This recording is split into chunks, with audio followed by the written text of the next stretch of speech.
Now in this lecture uh, we are going to study encoders.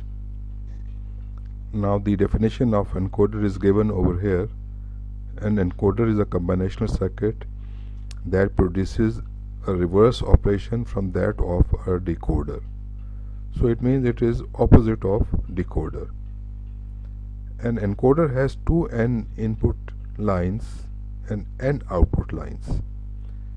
The output lines generate binary code for the two N input variables. For example, if D0 is 1, then at the output X is 0, Y is 0 and Z is equal to 0. And similarly, if D1 is 1, then the output X is equal to 0, Y is equal to 0 and then Z is equal to 1 and so on. Now this means that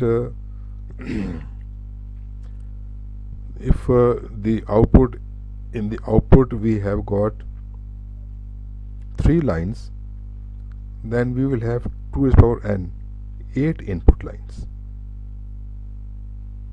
For if n is equal to 3, then 2 raised to the power n is equal to 8. So we got 8 inputs and 3 outputs for an encoder. So this type of encoder is called 8-line to 3-line encoder.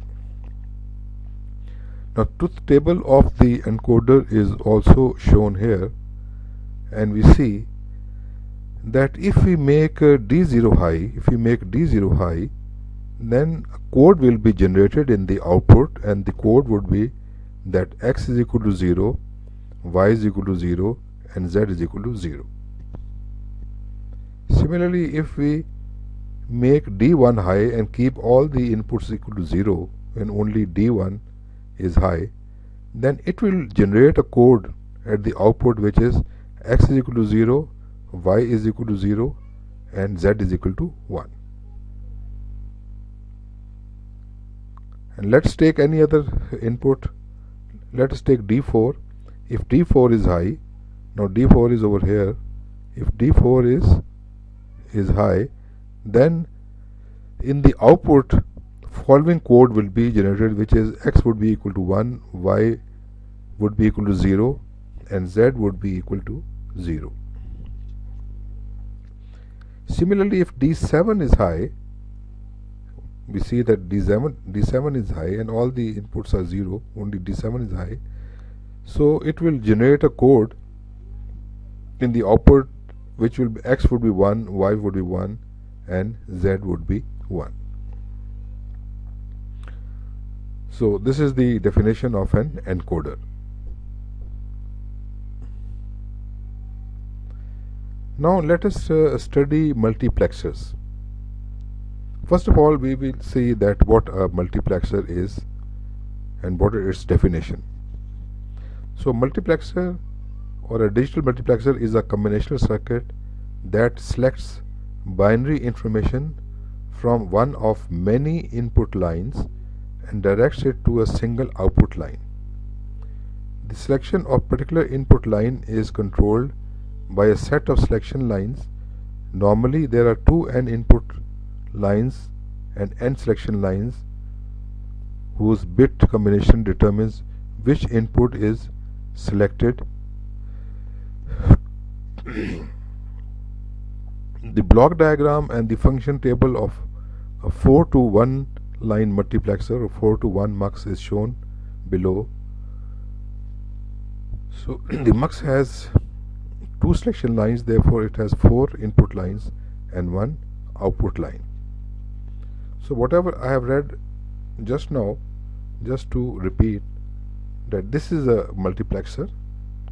It is 4 line to 1 line multiplexer, which means that it has got 4 inputs and 1 output. Now the number of input line depends on the number of selection lines. If selection line is n, then the input lines are 2 raised to the power n. Now since selection lines over here 2, that is n is equal to 2, so 2 raised to the power 2 is equal to 4, so there are 4 input lines. A multiplexer has always got one output. Now the function table of this multiplexer is shown over here. The select lines S1 and S0, these are the inputs shown over here, and this is Y is the output. This means that the code on these selection lines will determine that which input is going to connect it to the output. At one time only one input out of these 4 inputs will be connected to output, and that will depend on the values on the selection lines. For example, if both S1 and S0 are both 0, that is S1 is 0 and S0 is 0, then we see that the input I0 will get connected to the output Y. So at the output Y will have the information which is coming on this particular line. So this particular line will get through with this output line, and all the other lines, that is I1 and I2 and I3, all the 3 input lines will remain disconnected at this point. They will remain disconnected with the output. If S is 1 and S1 is 1 and S0 is, if S1 is 0 and S0 is equal to 1, then what will happen, that the input I1 will get connected to the output Y.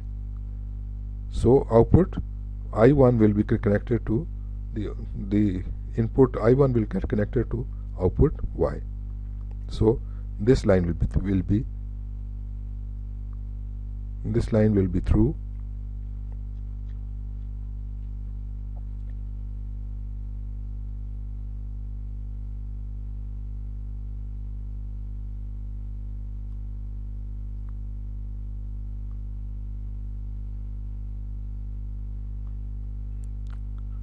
Now if S1 is 1 and S0 is 1, so in that case I3 will get connected to the output Y.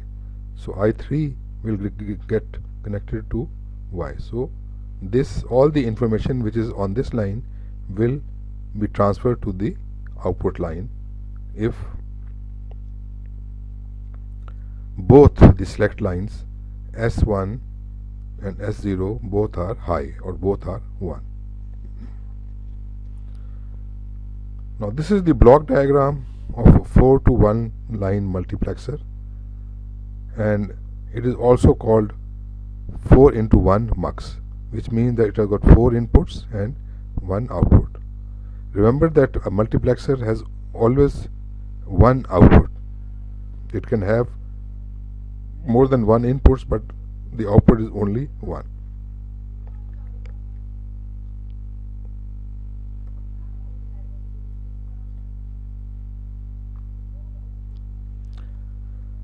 Now here we study another multiplexer, which is 8 to 1 line multiplexer, and it is also written in this form. It is written as 8 into 1 mux. The block diagrams of 8 to 1 mux is shown over here, and this is the function table of 8 to 1 line mux. Now again, as we have seen in the previous examples, that this mux has got 3 selection lines. So it means n is equal to 3. So if n is equal to 3, then the inputs are 2 raised to power n. So 2 raised to power 3 is 8. So it has got 8 inputs. And it has got only 1 output. So it is called 8 into 1 mux. That is, it has got 8 inputs and only 1 output. And it has got 3 selection lines. And these 3 selection lines operate according to this function table. This means that if we have 0 over here, S2 is 0, S1 is 0, S0 is 0, then the input I0 will be connected to Y. So this input I0 will get connected to output Y. All the remaining inputs will remain disconnected from Y. Similarly, we see that if S2 is equal to 0, S1 is equal to 0, and S1 0 is equal to 1, then I1 will get connected to Y. So input I1 will connected to output Y.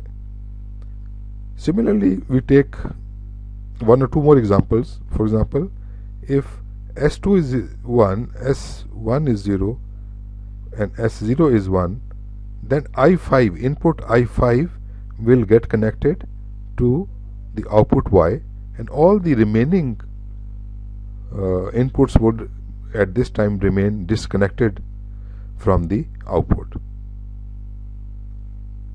Taking another example, if S2 is equal to 1, S1 is equal to 1 and S0 is equal to 1, then I7 is going to get connected to Y. So this is the function of a 8 to 1 line multiplexer, which can be written in this form also, that is 8 into 1 mux. So once again, just to remind you, the multiplexer always has one output. It can have more than one inputs, but it has got only one output.